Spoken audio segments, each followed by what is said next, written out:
नमस्कार, मैं हूं आकांक्षा और आप देख रहे हैं IBC 24 छत्तीसगढ़ से जुड़े हमारे इस खास बुलेटिन छत्तीसगढ़ आज में आप सभी का स्वागत है। शुरुआत करेंगे इस बुलेटिन की बड़ी खबर के साथ। असम में छत्तीसगढ़ के 25 छात्र फंसे हुए हैं और अब छत्तीसगढ़ वापस आने के लिए इन सभी छात्रों ने मुख्यमंत्री से अपील की है IBC 24 के माध्यम से। आपको बता दें, इंदिरा गांधी कृषि विश्वविद्यालय के तमाम छात्र हैं और कोरोना के चलते जो लॉकडाउन किया गया है उसके चलते 25 छात्र असम में फंसे हुए हैं। यही वो छात्र हैं, हम आपको तस्वीरों के जरिए बता रहे हैं। आपको बता दें, फार्मा मशीनरी ट्रेनिंग के लिए 1 मार्च को ये असम गए थे और छत्तीसगढ़ के अलग अलग जिलों के ये छात्र छात्राएं हैं। माननीय मुख्यमंत्री जी को मेरा नमस्कार। हम यहाँ इंदिरा गांधी कृषि विश्वविद्यालय रायपुर छत्तीसगढ़ के छात्र हैं।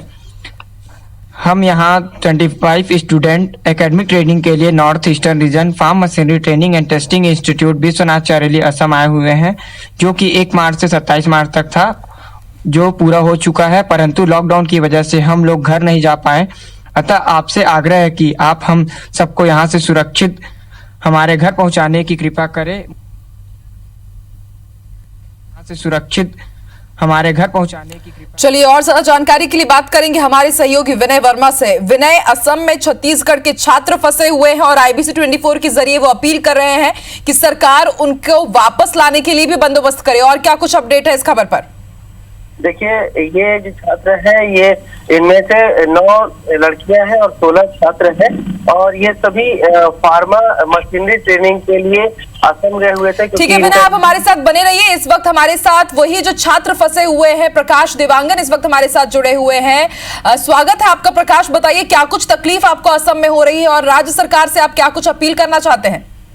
जी मैम, हम यहाँ 25 छात्र फंसे हुए हैं, जिनमें 9 लड़कियां और 16 लड़के शामिल हैं। जी मैम, हम सिर्फ हमारे जो CM सर हैं भूपेश बघेल जी, उससे हम रिक्वेस्ट कर रहे हैं कि हमें यहाँ से ले जाए।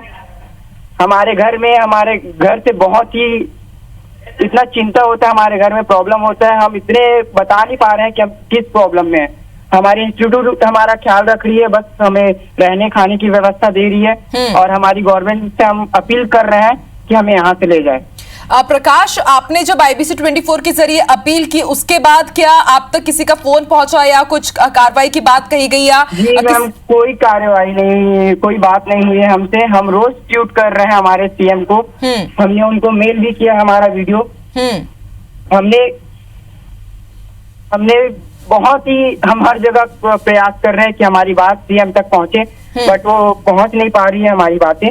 तो हमने आपसे कांटेक्ट किया कि आपसे हमारी बातें वहां तक पहुंचे। बिल्कुल प्रकाश, IBC 24 भी उम्मीद करता है और हम आगे कोशिश भी करेंगे कि आप तक भी आप जो अपनी बात कहना चाह रहे हैं वो जरूर राज्य के CM तक पहुंचे और जो आला अधिकारी अफसरों तक उन तक पहुंचे।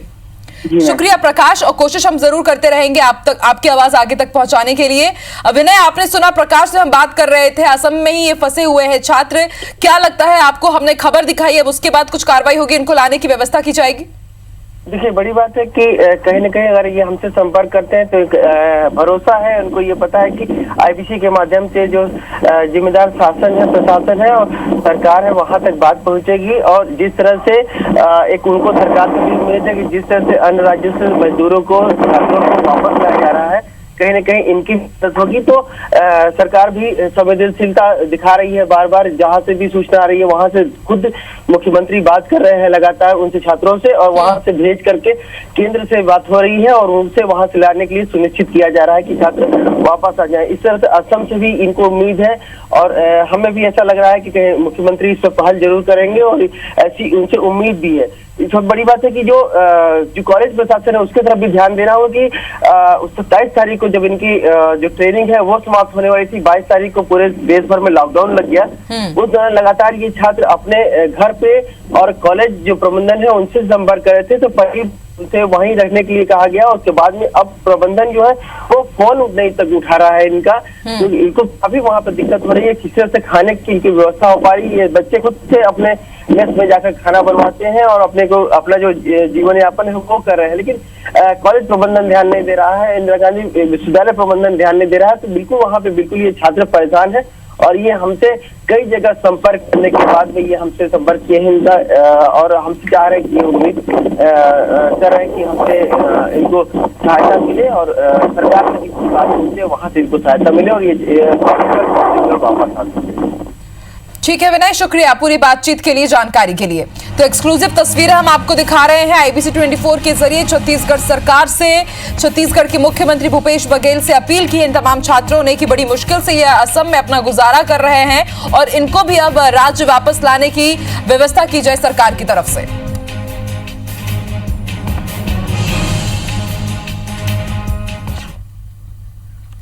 तो राजस्थान के कोटा में मेडिकल इंजीनियरिंग समेत दूसरे एग्जाम की तैयारियों में जुटे छत्तीसगढ़ के करीब 2500 छात्र वहां लॉकडाउन के चलते फंसे हुए हैं।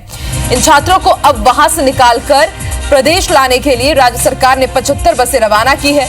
केंद्र सरकार से सहमति मिलने के बाद सीएम भूपेश बघेल ने अफसरों को निर्देश दिए कि बस भेजकर सभी छात्रों को सुरक्षित यहां लाया जाए। इसके बाद शुक्रवार की शाम रायपुर पुलिस लाइन ने 75 बसें रवाना की और कोटा शहर के बाहर 3 बोर्डिंग पॉइंट बनाए गए हैं जहां से संभागवार छात्रों को बसों में बिठाया जाएगा। बस में डॉक्टरों की टीम के साथ कई विभाग के अधिकारी और महिला पुरुष संबंधित जो पुलिस बल है वो भी वहां पर मौजूद रहेंगे। मुख्यमंत्री भूपेश बघेल ने बताया कि सभी छात्रों को पूरी सावधानी, सोशल डिस्टेंसिंग का पालन करते हुए लाया जाएगा, साथ ही उनके साथ एम्बुलेंस भी रहेगी। मुख्यमंत्री के मुताबिक सभी छात्रों को प्रदेश में लाए जाने के बाद क्वारंटीन रहना होगा। कोटा में फंसे हुए हमारे छत्तीसगढ़ के कोचिंग के लिए गए बच्चों को लाने के लिए बसों की रवानगी हो चुकी है। भारत सरकार से हम अनुमति चाह रहे हैं कि जो विभिन्न राज्यों में फंसे हमारे मजदूर हैं उसको भी हम ला सकें। जैसे भारत सरकार से सहमति बनती है, अनुमति मिलती है, तो विभिन्न राज्य में फंसे हुए मजदूर हैं उनको भी हम छत्तीसगढ़ लाएंगे। और जिस तरीके से माननीय मुख्यमंत्री जी ने निर्णय लिया, यहाँ के पालकों ने, यहाँ के जनमानस ने मुख्यमंत्री जी से आग्रह किया और उन्होंने कहा है कि कोई निजी साधन से भी अगर आना चाहे तो उनको अनुमति होगी और नहीं तो वहाँ के बच्चों को लाने की व्यवस्था सरकार के द्वारा किया जाएगा। व्यवस्था ये की गई है कि वहाँ से जो शहर के 3 बोर्डिंग पॉइंट्स रहेंगे जहाँ पे बसें जाएंगी, उनको संभागवार बसों को चिन्हांकित किया जाएगा और वहाँ से उन संभाग में बैठने वाले जिलों के जो बच्चे होंगे उनकी संख्या के अनुसार उतनी बसें निर्धारित रहेंगी। उनको क्वारंटाइन करने के लिए जो जगह निर्धारित अभी उसकी प्रक्रिया चल रही है। इसी बीच बड़ी खबर रायपुर से आपको बता रहे हैं, मुख्यमंत्री भूपेश बघेल का बड़ा बयान आया है और छत्तीसगढ़ के मजदूरों की वापसी के लिए केंद्र से उन्होंने अनुमति मांगी है और उनका कहना है कि जैसे ही अनुमति मिल जाएगी मजदूरों को छत्तीसगढ़ वापस ले आया जाएगा। आपको बता दें फिलहाल 1 लाख से ज्यादा जो मजदूर है वो दूसरे राज्यों में फंसे हुए हैं और जितने भी जिला के कलेक्टर हैं उन सभी से उनके जिलों के मजदूरों की जानकारी ली गई है। तो बड़ी खबर हम आपको बता रहे हैं और एक बड़ा कदम भी उठाया गया है भूपेश सरकार की तरफ से। केंद्र से अनुमति मांगी गई है कि वो अनुमति दे छत्तीसगढ़ के मजदूरों को वापस लाने के लिए।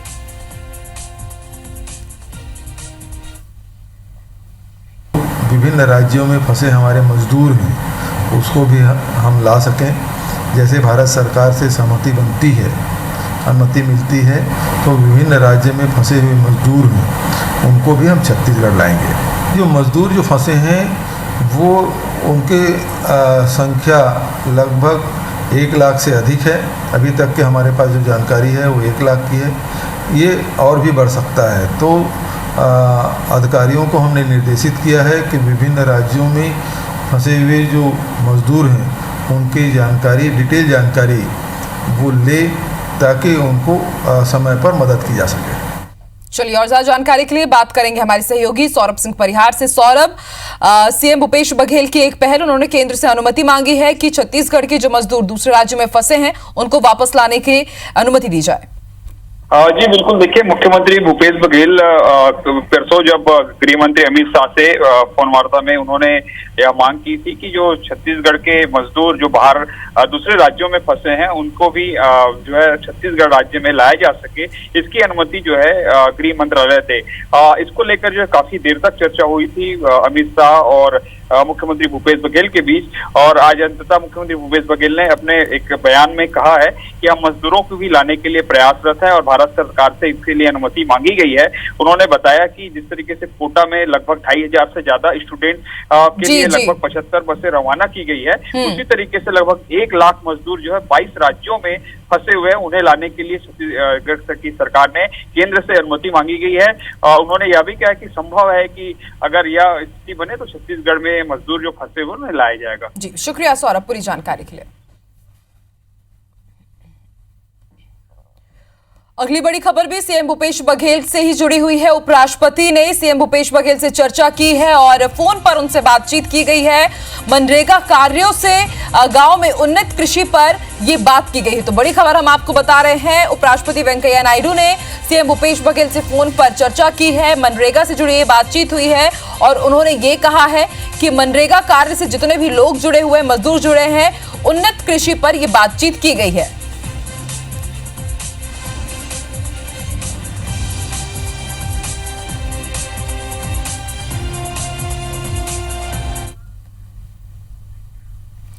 एक और बड़ी खबर रायपुर से मिल रही है। स्वास्थ्य मंत्री टीएस सिंहदेव ने मेडिकल उपकरण की मांग की है और केंद्रीय स्वास्थ्य मंत्री हर्षवर्धन से उन्होंने इसके लिए चर्चा की है।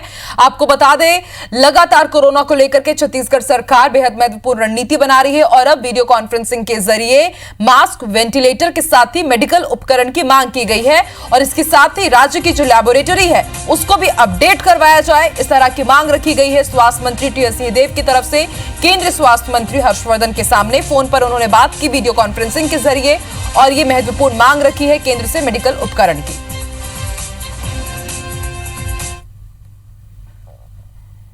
सरकार ने जहां कोरोना संक्रमण काल में किसी को भी नौकरी से निकालने से मना किया है, वहीं संजीवनी 108 के चालक जो जान दांव पर लगाकर कोरोना मरीजों को अस्पताल पहुंचा रहे हैं, उन्हें कंपनी ने बाहर का रास्ता दिखा दिया है। कोरबा में कथित तौर पर काम से निकाले गए संजीवनी 108 के कर्मियों की माने तो उनको सिर्फ इसलिए काम से निकालकर दूसरे कर्मियों को भेज दिया गया क्योंकि उन लोगों ने कोरोना मरीजों को कोरबा से रायपुर ले जाने के दौरान सुरक्षा उपकरणों की मांग की थी। आरोप है कि ठेका कंपनी द्वारा कोरोना संक्रमण से बचाव के लिए कोई सामान नहीं दिया गया। बीती रात कंपनी ने 12 से अधिक ड्राइवरों को बाहर भेजकर अब वाहनों की चाबी उन्हें सुपुर्द करने का आदेश दिया है। ऐसे में इन कंपनी के चालकों ने किसी को भी चाबी सौंपने से इनकार कर अपनी सेवाएं निरंतर जारी रखने की बात कही है। हमारे जगह पे नए नए लड़के आए और हम लोग को हैंड ओवर करने के लिए बोले गए, तो हम लोग हैंड ओवर नहीं किए क्योंकि हमारी कुछ वजह नहीं है निकालने की।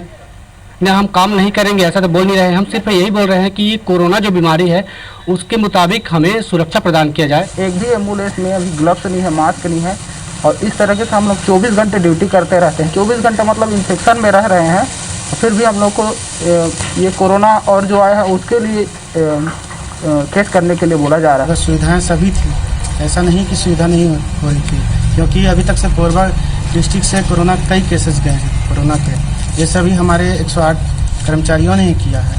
नहीं, कुछ एम्प्लॉय जाना नहीं चाह रहे हैं जिनके ऊपर यानी कि वो चाबी भी देना नहीं चाह रहे थे, इसलिए इनके ऊपर एक्शन लेने के तौर पे मैं आया था। राज्य के कर्मचारियों के वेतन और डीए को लेकर कृषि मंत्री रविंद्र चौबे ने बयान दिया है। उन्होंने बताया कि कर्मचारियों के वेतन में कोई कटौती नहीं होगी, कर्मचारियों को पहले की ही तरह वेतन मिलेगा, कर्मचारी चिंता ना करें। वहीं कोटा से छात्रों की वापसी पर उन्होंने कहा है कि देश के बाकी हिस्सों में फंसे छात्रों की भी वापसी हो सकेगी। कोटा के छात्रों के आने के बाद दूसरे स्थानों पर फंसे छात्रों की जानकारी आएगी तो उनकी वापसी के लिए भी प्रयास किए जाएंगे। चौबे ने कहा कि छत्तीसगढ़ सरकार को मजदूरों को अपने प्रदेश में लाने में कोई आपत्ति नहीं है, इसके लिए केंद्र सरकार से बातचीत की जा चुकी है। केंद्र सरकार की गाइडलाइन के मुताबिक इस पर निर्णय लिया जाएगा। मुख्यमंत्री जी ने 2 दिन पूर्व ही केंद्रीय गृह मंत्री जी से जब आग्रह किया था तब हम लोगों को लगने लगा था, और जिस तरीके से माननीय मुख्यमंत्री जी ने निर्णय लिया, यहाँ के पालकों ने, यहाँ के जनमानस ने मुख्यमंत्री जी से आग्रह किया और उन्होंने कहा है कि कोई निजी साधन से भी अगर आना चाहें तो उनको अनुमति होगी और नहीं तो वहाँ के बच्चों को लाने की व्यवस्था सरकार के द्वारा किया जाएगा। मैं मुख्यमंत्री भूपेश बघेल ने केंद्र खाद्य एवं उपभोक्ता कल्याण मंत्री रामविलास पासवान को पत्र लिखा है। उन्होंने साल 2019-20 में छत्तीसगढ़ से भारतीय खाद्य निगम में चावल उपार्जन की जो मात्रा है उसको 24 लाख मीट्रिक टन से बढ़ाकर 31,11,000 मीट्रिक टन की अनुमति प्रदान करने का अनुरोध किया है। मुख्यमंत्री ने पत्र में लिखा है कि वर्तमान में कोरोना वायरस के संक्रमण के कारण जो स्थिति उत्पन्न हुई है उसके चलते लॉकडाउन से देश के अन्य राज्यों में चावल की आवश्यकता उत्पन्न हुई है और इसके चलते भारतीय खाद्य निगम ने अप्रैल में लगभग 92 रैक मूवमेंट से दूसरे राज्यों में खाद्यान्न परिवहन किया है। मुख्यमंत्री बघेल ने पत्र में लिखा है कि यदि राज्य में उपलब्ध सरप्लस चावल का समुचित निराकरण नहीं हो पाता है तो राज्य को लगभग 1500 करोड़ रुपए की हानि होगी। इसमें विषम परिस्थितियों में राज्य के आर्थिक विकास की गति पर विपरीत प्रभाव डलेगा।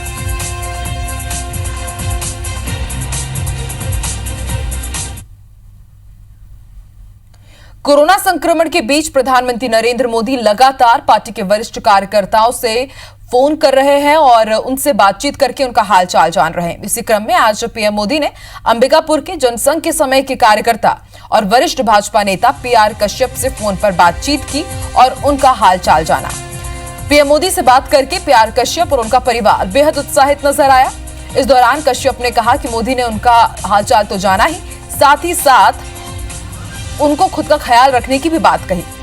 प्रधानमंत्री से बातचीत के दौरान कश्यप ने अपनी पुरानी यादें भी शेयर की।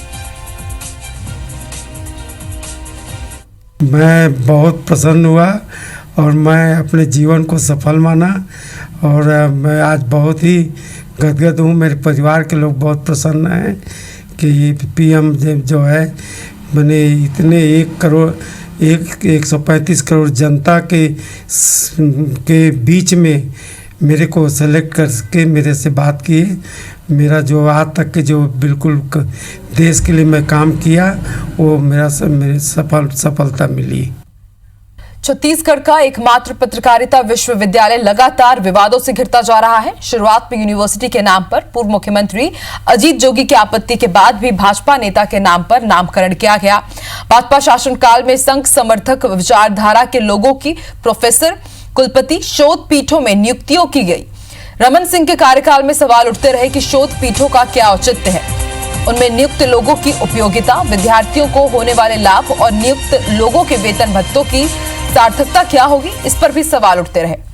15 साल बाद कांग्रेस सरकार आने के बाद अब नए विवाद शुरू हो गए हैं, जिनमें कुलपति की नियुक्ति, विश्वविद्यालय के नाम में परिवर्तन और कुलपति की चयन प्रक्रिया अब चर्चा में है।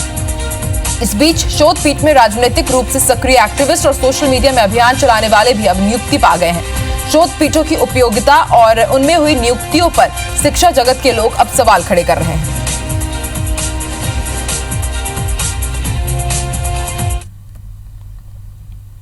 नहीं, सामान्यतः ये है कि सेवानिवृत्त आचार्य या शिक्षाविद या साहित्यकार या इन लोगों को लिया जाता है और ये देखा जाता है कि जिस व्यक्ति को हम नियुक्त कर रहे हैं तो उस व्यक्ति का उस विषय में विशेषज्ञता के दृष्टिकोण से जो महत्वपूर्ण कार्य है, जो समाज को प्रभावित कर रहा हो, तो वैसा ये सब देख करके लिया जाता है। लॉकडाउन में जहां देश कोरोना वायरस से जंग लड़ रहा है तो वहीं दूसरी तरफ छत्तीसगढ़ में भ्रष्टाचार खत्म करने के लिए भी लड़ाई लड़ी जा रही है। भ्रष्टाचारियों पर शिकंजा कसने के लिए लगातार उन पर कार्रवाई की जा रही है और ऐसे ही 2 मामले दिखे हैं डोंगरगढ़ और कवर्धा में। पहली तस्वीर डोंगरगढ़ की है, जहां नगर पालिका परिषद में सैनिटाइजर मशीन एवं लिक्विड खरीदी में हुए फर्जीवाड़े की जांच में तत्कालीन सीएमओ पूजा पिल्ले एवं इंजीनियर रितेश स्थापक को दोषी पाया गया है। जांच अधिकारी ने दोषियों पर कार्रवाई के लिए एसडीएम, जिला कलेक्टर, नगरीय प्रशासन एवं विकास विभाग को पत्र भेजा है। दूसरी तस्वीर है कबीरधाम के पांडातराई थाना अंतर्गत ग्राम महली की, जहां राशन दुकान में वितरण में गड़बड़ी मिलने पर खाद्य विभाग ने विक्रेता परमेश्वर ध्रुवे के खिलाफ मामला दर्ज किया है और जांच की जा रही है।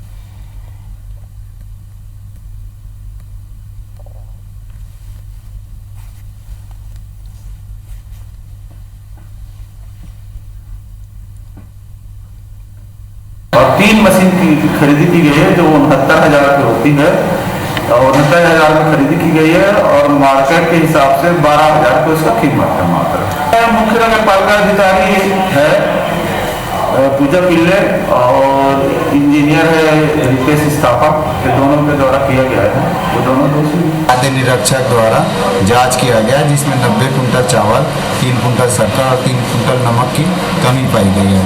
तो उसके कलेक्टर महोदय द्वारा निर्देशन पर तत्काल उनके कारण प्रकरण दर्ज करने के लिए निर्देशित किया गया, जिसको पांडातली थाना में FIR किया गया है।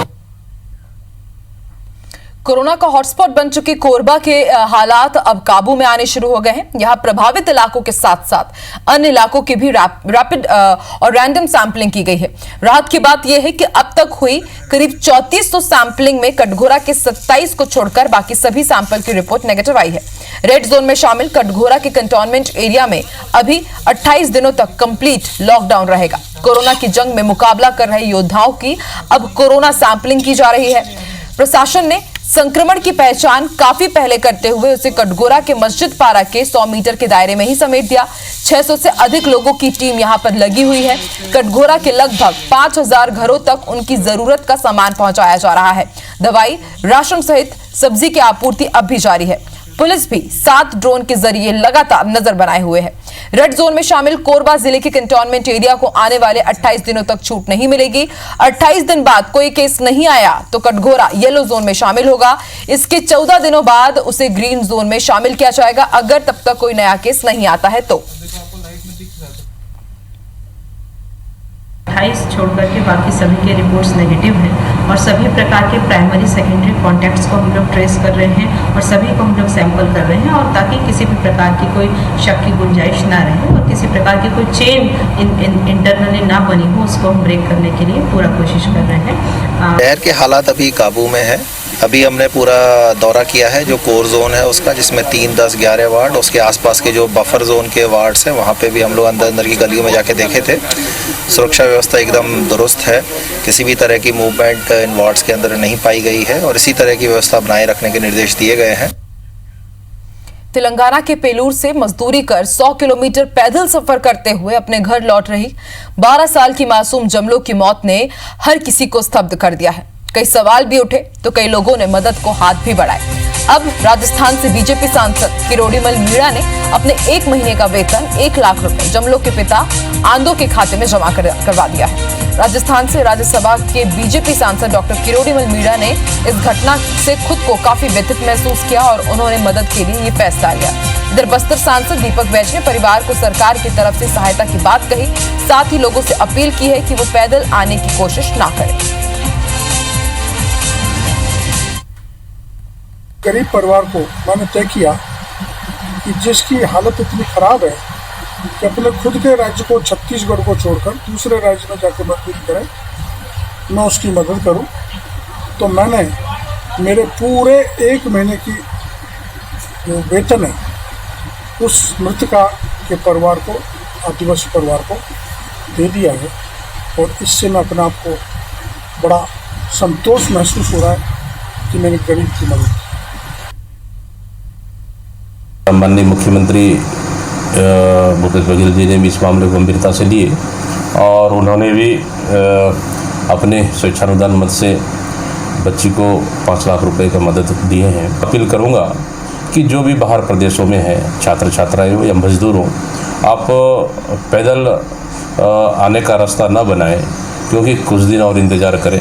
निश्चित रूप से केंद्र सरकार से अनुमति मिलने के बाद आपको सकुशल हमारी सरकार, छत्तीसगढ़ सरकार ने आपको घर वापसी के लिए प्लान कर रही है। चलिए, और इसी के साथ इस बुलेटिन में फिलहाल इतना ही। देश और दुनिया की तमाम खबरें IBC 24 पर लगातार जारी है। नमस्कार।